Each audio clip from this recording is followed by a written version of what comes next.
ሰላም ጤና ይስጥልን ተመልካቾቻችን እንደምናውላችሁ እንደምናመሻችሁ ከአንከር ሚዲያ ዝግጅት ክፍል ያክብሮት ሰላምታችን እናቀርባለን። በኬንያ የኢትዮጵያ አምባሳደር ለቢቢሲ አማርኛ በሰጡት ቃለ መጠይቅ መጨረሻው መጨራረስ ካልሆነ በስተቀር አሸናፊ የሚሆን የለም ሲሉ አስጠነቀቁ። ቤተ መንግስት ባዶ እንኳን ቢሆን ማንም ሊገባ አይችልም ሲሉ ነው ባጫ ደበሌ ገለጹት። የፋኖ ኃይሎችም ሆነ ሌሎች ታጣቂ ቡድኖች ገንዘብ ከፈለጉ ሊከፈላቸው ይችላል፣ ከዛ ባለፈ ግን ምንም ማመጡም ሲሉ ነው ባጫ ደበሌ የገለጹት። ዛሬ በዚህ ጉዳይ ላይ ውይይት እናደርጋለን። ቀደም ሲል በመግቢያ ላይ ያሰማሁት ባጫ ደበሌ ቃለ መጠይቅን የተመለከተ ነው። ቢቢሲ ሙሉን በቅርቡ ሊያስተላልፍ እንደሚችል ነው በማስታወቂያው የገለጸው። በማስታወቂያ ላይ የሰማናቸው ግን አንዳንድ ነገሮች መነጋገሪያ ሆነው ነው ያሉት። ድጋሚ እንስማው። ባጫ ደበሌ እንግዲህ ብዙዎች ብዙ ብለውለታል። አሁን በህይወት የሌለው ጋዜጠኛና ደራሲ ተስፋዬ ገብረአብ በጋዜጠኛው ማስታወሻ ላይ ስለ ባጫ ደበሌ የተናገረውን ሁሌ ማስታወሰው ነው። ባጫ ደበሌ ያው ከኪነት ቡድን ነው በአንድ ጊዜ ጀነራል የሆነውና ዋናነት ውስጡ ነፍሱ ጥሪ የምታደርግለት ለውዝዋዜና ለዳንሰኝነት እንጂ እንደዚህ የፖለቲካ ጉዳዮች ላይ ጠንከር ያሉ የፖለቲካ ሀሳቦች ላይ ብዙም አይደለም የሚል አስተያየት ይሰጡበታል። ጌታቸው ረዳ ስለሱ ብዙ ብሏል። ኪነተኛ ነው፣ እሱ ዳንሰኛ ነው፣ ጫካ ያለ የተናገረውን አስታውሳለሁ። ለማንኛውም ባጫ ደበሌ እንደ ልቡ ነው። አብይ አህመድ ይለቋል እንደፈለገ እንዲናገርም። ልክ እንደ ሽመልስ አብዲሳ ባጫ ደበሌንም የፈለግከው ተናገር የሚልበት ሁኔታ እንዳለ ነው። ብዙ ቃለ መጠይቆችን አስገራሚ ነገሮችን ሲያነሳ እንደነበረ የምናስታውሰው ነው። እስቲ በድጋሚ እንስማው። የቢቢሲ ፕሮግራም ማስታወቂያ ነው፣ እንስማው። ግልጽ የሆነ ነገር ልንገርህ።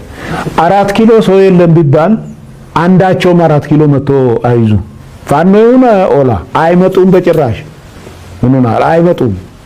ካፓሲቲም የላቸውም። መጥቶም የሚያደርጉት ነገር የለም። ምን ያደርጋል? እስኪ ማን ነው የሚመጣው? ዘመነ ካሴ ነው የሚመጣው? ማን ነው መጥቶ 4 ኪሎ ገብቶ ኑ 4 ኪሎ ክፍት ነው ብትላቸው አይመጡም። ስለዚህ ይሄ ይቅር።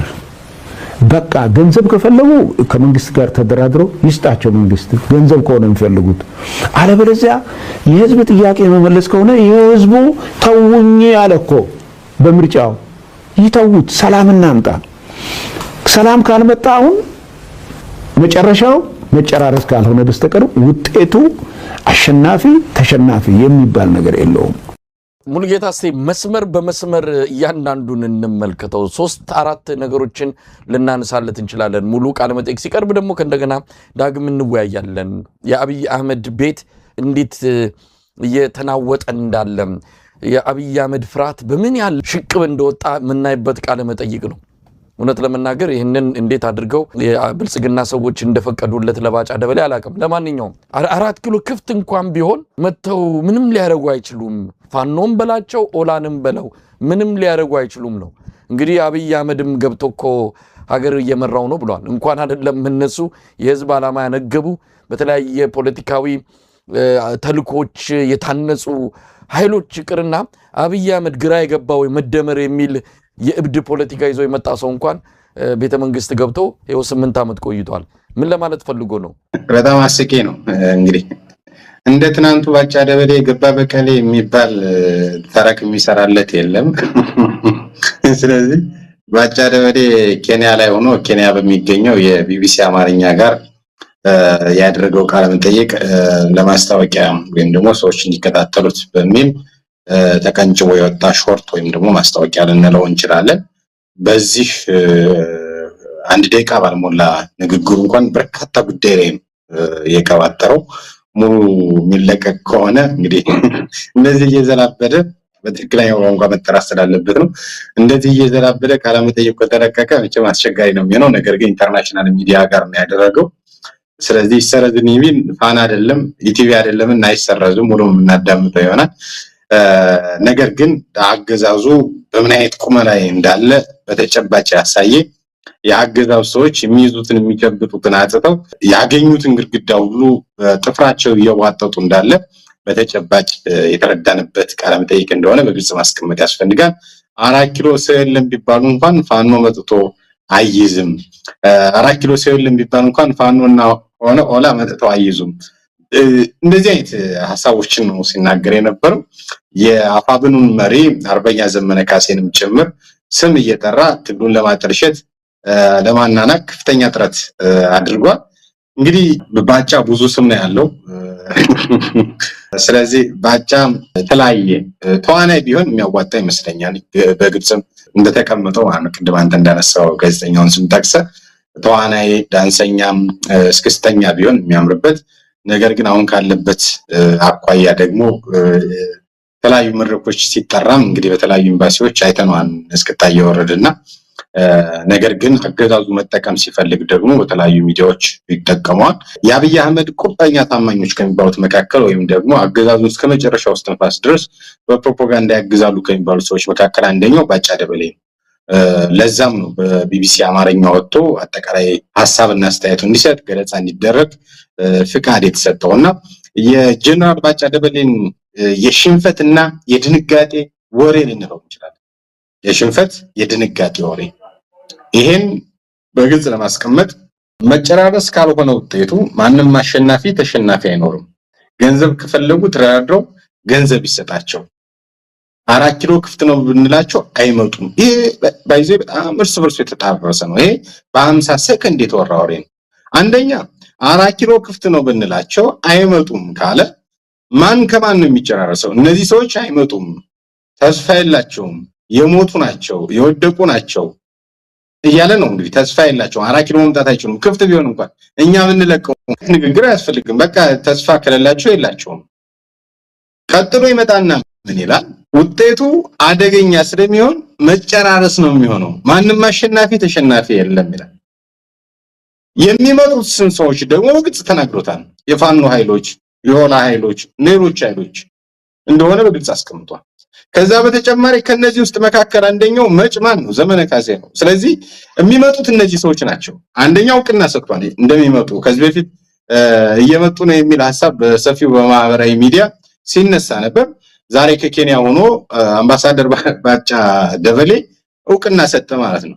አዲስ አበባ ያለ ሰው ራሱ እድል ቢሰጠው አይደለም ባለፉት 3 ዓመታት ጫካ ለጫካ በርካታ ዋጋ የከፈለ የነጻነት ኃይል ይቅርና ከፍተኛ የሆነ ህዝባዊ ድጋፍ ያለው ህዝባዊ ዓላማ ያለው ላለመጥፋት እየታገለ ያለ ኃይል ከዛ በተጨማሪ የአማራ ጥያቄዎች ምላሽ የሚያገኙት በወንዝና ተራራ ወይም ደግሞ ባህር ዳር ላይ ሳይሆን አዲስ አበባ ነው ብሎ የሚያምን ኃይል አዲስ አበባ መምጣት አይችሉም፣ 4 ኪሎ መግባት አይችሉም እያለ ለማጣጣል የሚሄድበት ርቀት በጣም አደገኛ ነው። በነገራችን ላይ የመቆጣጠር አቅም ከሌላቸው የመዋጋት አቅም ከሌላቸው ባለፉት 3 ዓመታት እየወጣ እንደዚህ የሚያዘባርቀው በየጊዜው እየወጡ የሚናገሩት የወዴድ ሰዎች የአማራ ብልጽግና ሰዎች አጠቃላይ የብልጽግና ካምፕ ማለት ነው። የሁሉ ባለበት ነባራዊ ሁኔታ እኔ ማየት እንፈልገው እንጨራረሳለን ያለበት ምክንያት ምንድነው? እንጨራረሰው ከማን ጋር? የኢትዮጵያ መከላከያ ሰራዊት ከሆነ ሙሉ ለሙሉ በሚባል ደረጃ ለአንድ ወገን ያውም ደግሞ የአብይ አህመድ ወንበር ለመጠበቅ አማራ ክልል ዘምቶ ነው ያለው። እየተዋጋ ያለውን እዝ ሁሉ አስገብቷል። አንዳንድ ቦታዎች ላይ በተለይ ማዕከላዊ እዝ ካልሆነ በስተቀር ከፊል ማዕከላዊ እዝ ካልሆነ በስተቀር ሙሉ ለሙሉ አማራ ክልል ነው ያለው። የኦሮሚያ ሚሊሻ የኦሮሚያ ልዩ ኃይል በተደጋጋሚ በከሰም በረሃ በኩል ከፍተኛ ውጊያ ሲያደርግ ተደምስሶ ቀሪው ተማርኮ በቪዲዮ ጭምር የተጋለጠበት ሁኔታ አለ።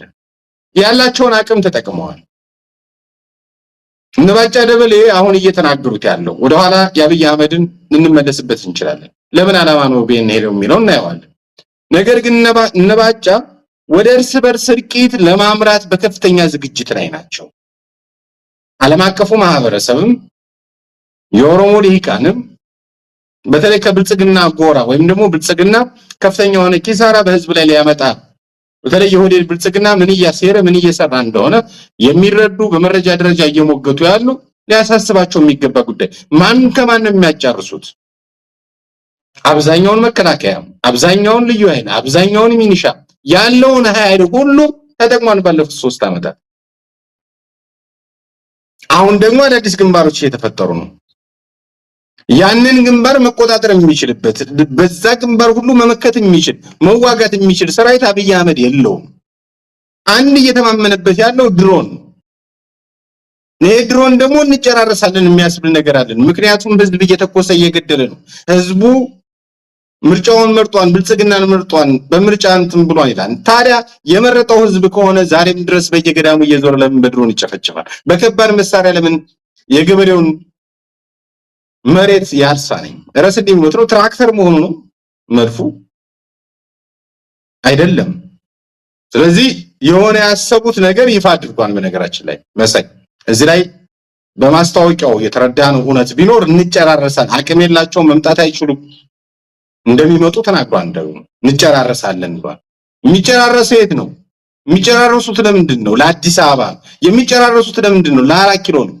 ለ4 ኪሎ መንበር በርካታ ደም በመቶ ሺዎች የሚቆጠር በሚሊዮን ደም ለመጨፋጨፍ ልክ የሁቱ ባለስልጣናት በወቅቱ የነበረው የሩዋንዳ ጭፍጨፋ ላይ ህዝባቸውን በሬዲዮ ተናግረው ጭፍጨፋ እንደፈጸሙት ሲያደራጁት የነበረው ለብልጽግና ለወዴድ ብልጽግና ታማኝ ሆነ አካላት ግን አሰልፈው ጭፍጨፋ እንደሚፈጽሙ ግልጽ ጥሪ ተናግሯል። በነገራችን ላይ ይሄንም ንግግር በአደባባይ ማስተላለፉ በጣም አደገኛ ነው ቢቢሲ አማርኛ የሚባል።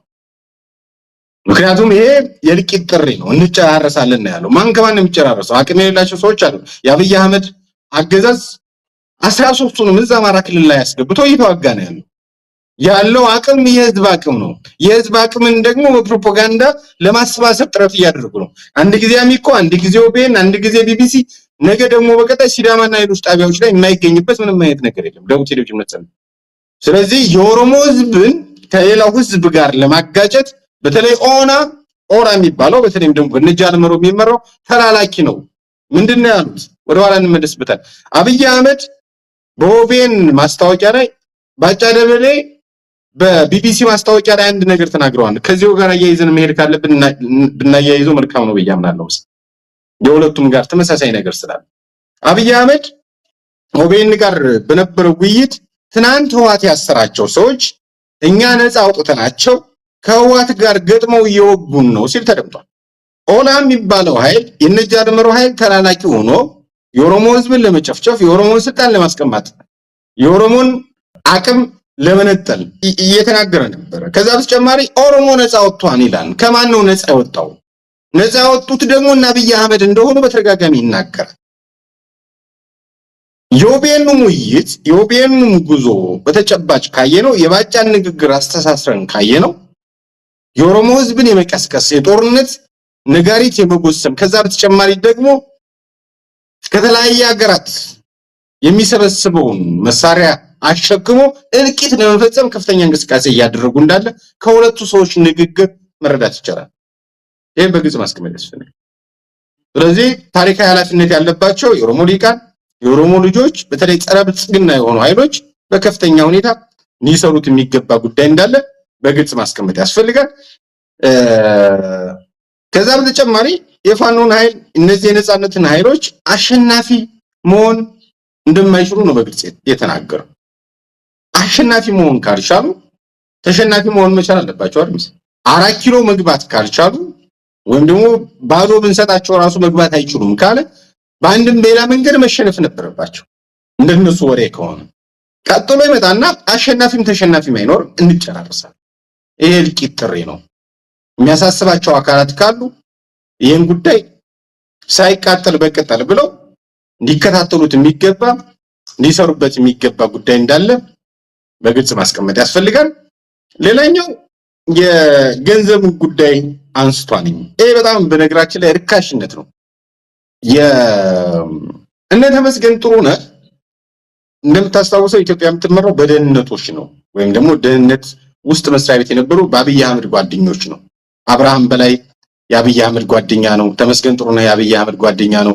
ወርቁ ጋቸና የአብይ አህመድ ጓደኛ ነው። የኢትዮጵያን ጉዳይ አብዛኛውን ጉዳዮች የሚወስኑት በተለይ ወርቁ ጋቸና እና አብይ አህመድ እነ ደመላሽ ገብረ ሚካኤል ምናምን እንደሆኑ ይታወቃል። እነዚህ አንድም ያልተማሩ ሰዎች ናቸው።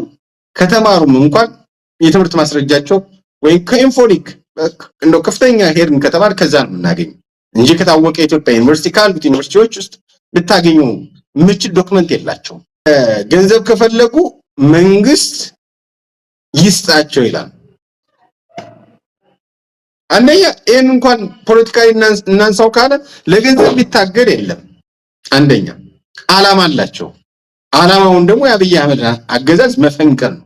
ፈንቅሎ መተው ብቻ አይደለም፣ ስርዓተ መንግስት ማንበር ነው። ለሁሉም ዜጎች እኩል የሆነች ሀገር ማስቀመጥ ነው። አብይ አህመድ የሚባል ጭራቅ፣ አብይ አህመድ የሚባል የሰው እኩይ በኢትዮጵያ ህዝብ ላይ ነግሶ ከፍተኛ የሆነ ድቂት እየፈጸመ ነው። ያገኘውን መሳሪያ ሁሉ ወደ ህዝብ እየተኮሰ ነው። ያገኘውን በብድርም በልመናም ያገኘውን ሁሉ የመሳሪያ ግዢ ላይ ነው እየዋለ ያለው። ስለዚህ ተባብረው ተቀናጅተው የጋራ ውጊያ ያድርጉ ሲባሉ አይቻልም ይላሉ።